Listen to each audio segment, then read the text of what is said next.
Chapter 50. I'm so dazed by that tingly butterfly kiss on my cheek that I completely forget about Tommy Murphy. I'm in a crowd of kids in the courtyard when I hear, "There he is!" I look up and see Tommy and another guy pointing and threading their way toward me. I take off running. I don't wait for the crossing guard to signal me. I run through the intersection and hear the blast of her angry whistle.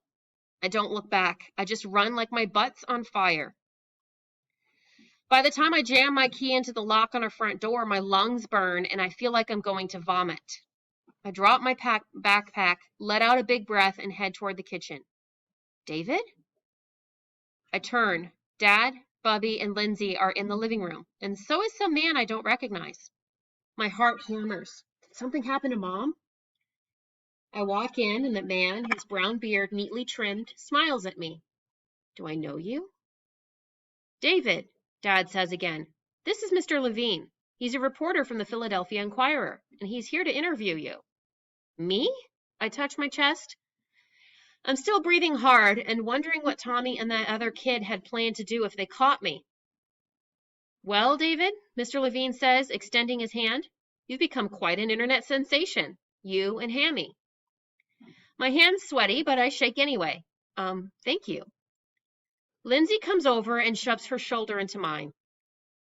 Bubby grins like crazy. I take a deep breath. Dad pats me on the back and nods. Obviously, your family's very proud, Mr. Levine says.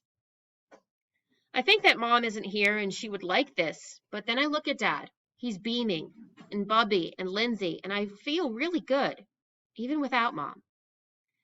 But then I notice her tuba in the corner, and a little wave of sadness washes over me. It still feels like part of my family is missing. I'd like to ask you a few questions, Mr. Levine says, and a photographer will be here to take some pictures. Okay, I say, but my voice cracks, and I'm glad this isn't a TV interview. Mr. Levine asks if it's okay to tape record our conversation. I nod. You'll have to say it out loud for the tape recorder. Yes. I'm trembling. I can't believe Sophie kissed me. And Tommy and his friend tried to kill me. And now this. With the tape recorder between us and its green light glowing, Mr. Levine asks me a lot of questions like, are you a big fan of The Daily Show? And what's your favorite subject at school? He grins after he asks this and says, and you can't cheat and say lunch. No worries there. I wipe sweat off my upper lip and tell them that I'm a huge fan of The Daily Show and science is my favorite class. When the photographer arrives, she takes pictures of me at my computer, me in front of fake New York, me holding Hammy, and Hammy running on his wheel. Who gave you the hamster? Mr. Levine asks. I look down. My mom. I'm glad he doesn't ask any more questions. After Mr. Levine and the photographer leave, Lindsay hits me in the back of the head. Yeah? I say, feeling the tiny hairs on the back of my neck stand up. You're like really, really famous. I guess, I say.